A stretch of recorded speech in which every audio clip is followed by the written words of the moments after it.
c'est une réalité.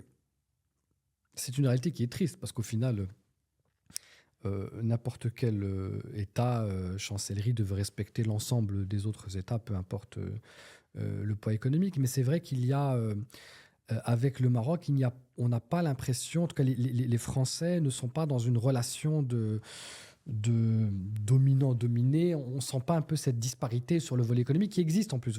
Tu fais bien de le rappeler.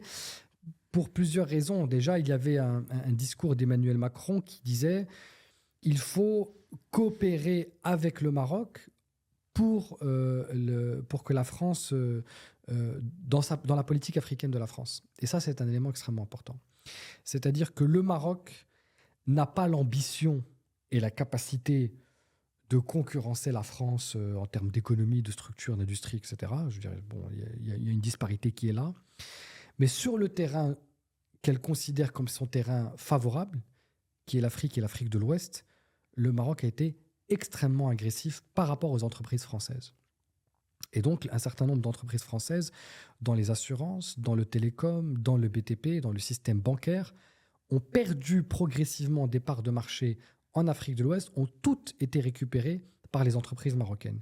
Et donc, l'influence que la France pouvait avoir dans ses anciennes colonies ou dans le continent, dans la sous-région ouest-africaine, a été remplacée par le Maroc.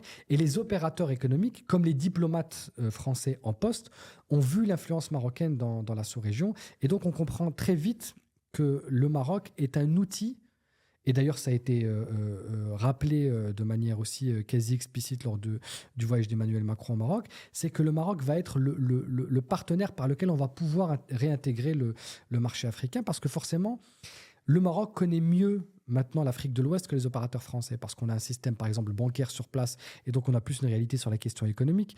Nos opérateurs sont sur place, les entrepreneurs, il y a des échanges commerciaux de plus en plus importants, et donc on arrive à prendre la température.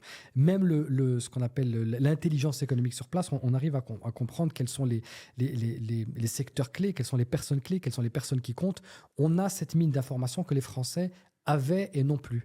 Et pour avoir cette mine d'informations, cette compréhension spécifique du continent africain, il passe par le Maroc.